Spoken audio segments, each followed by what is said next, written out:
l'islam hier, demain.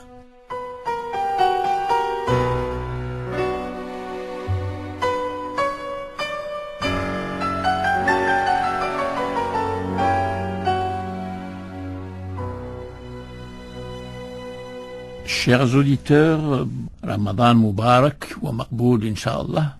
Aujourd'hui, je vais vous présenter un autre concept, un autre terme qui est très connu dans l'histoire de l'islam et qui est le terme mihna.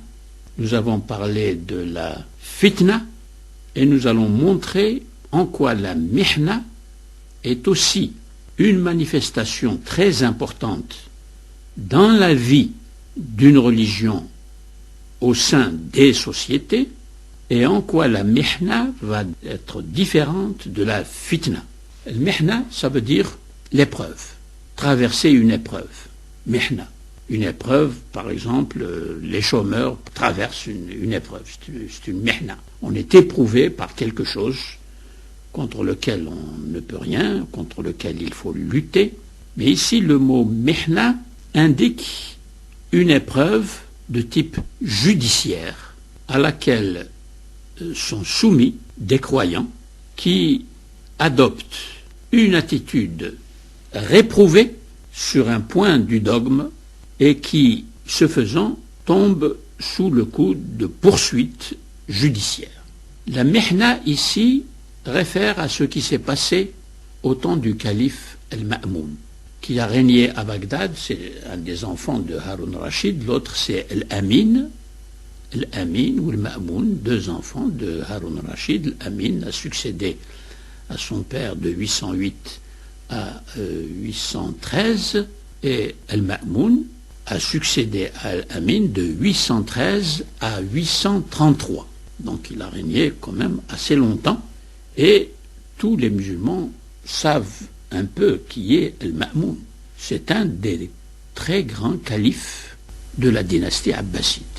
Mais de la première étape de la dynastie abbasside, parce que la dynastie abbasside a régné de 750 à 1258, ça fait plusieurs siècles, et il y a donc des étapes historiques différentes dans ce long règne de la dynastie abbasside. Et avec le Ma'moun, nous sommes à l'apogée de la civilisation en général, et de la pensée islamique aussi. En effet, c'est Al-Ma'moun qui crée à Bagdad la fameuse Dar al-Hikma, c'est-à-dire la maison, non pas de la sagesse, mais la maison de la connaissance à la fois philosophique et scientifique. Le mot hikma est employé pour désigner la philosophie en tant que la philosophie enseigne une attitude de sagesse vis-à-vis des rapports des hommes entre eux et aussi de sagesse vis-à-vis de la connaissance. Car la connaissance doit être traitée avec toute la patience et la lenteur réflexive de la raison.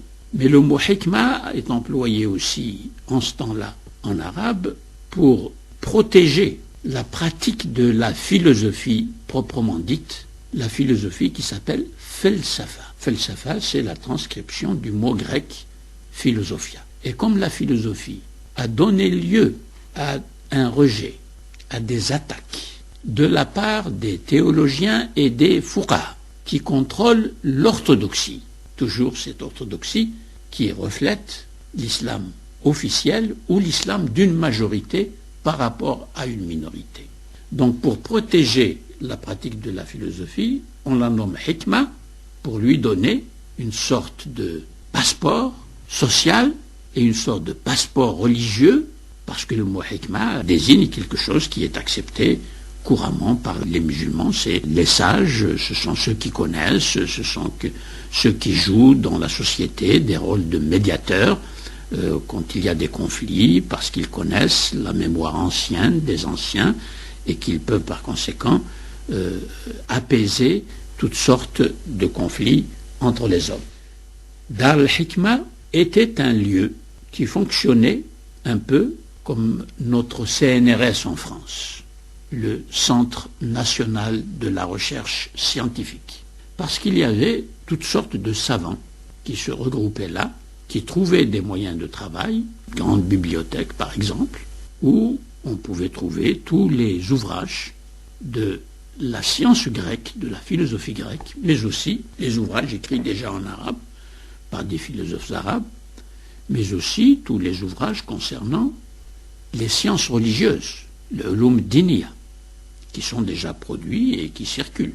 C'est une maison donc ouverte à tous les types de la connaissance. Ça, c'est extrêmement important de savoir qu'à Bagdad, il y avait un chef de la cité musulmane, ouvert intellectuellement, ouvert culturellement, pour concevoir l'idée de fonder une institution uniquement pour accueillir les savants et donner aux savants toutes les facilités, non seulement pour étudier pour eux-mêmes, mais pour se rencontrer entre eux, échanger, discuter et ainsi faire avancer toutes les disciplines de la connaissance. C'est un peu comme François Ier. François Ier aussi, c'est lui qui a fondé ce que nous appelons en France le Collège de France, sur les conseils de Guillaume Budet, depuis 1529. Donc il y a ainsi des dirigeants politiques, un roi, un calife, qui ont une inspiration large, une vision de l'esprit humain pour l'aider, le promouvoir plus haut et lui donner les moyens d'enrichir et d'émanciper la condition humaine. Alors, parmi les courants de pensée et de recherche qui coexistaient et discutaient entre eux et échangeaient entre eux, il y avait le fameux courant de la pensée théologique musulmane qu'on appelle al-Mu'tazila. C'est un courant qui est parti de Basra, un des premiers centres urbains où a vécu le grand écrivain et penseur, je dirais, parce qu'il est à la fois philosophe, théologien, il connaissait tout, à la manière des gens de ce temps-là. C'est ce qu'on appelait l'adab. L'adab, c'est la connaissance. C'est comme au temps de Guillaume Budet, justement, en France, au XVIe siècle, il fallait tout connaître. Pic de la Mirandole aussi, autrefois, on faisait le tour de toutes les connaissances de son temps.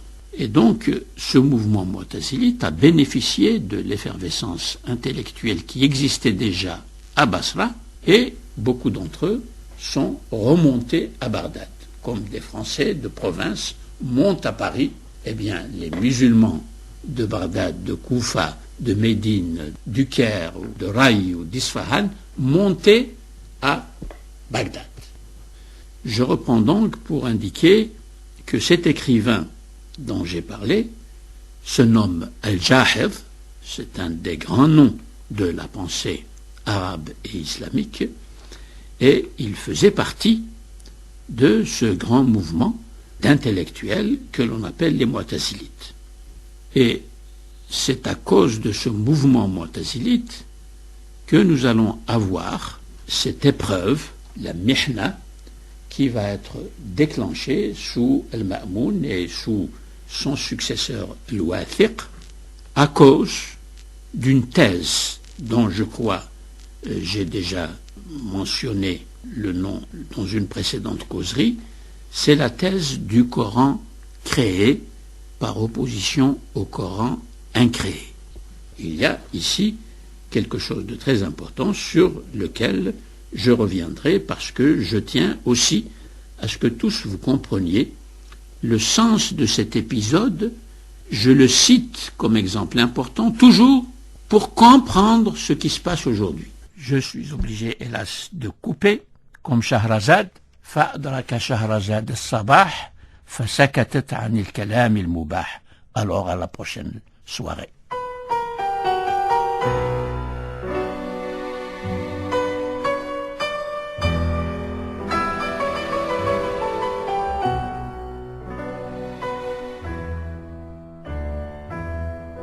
L'islam, hier, demain.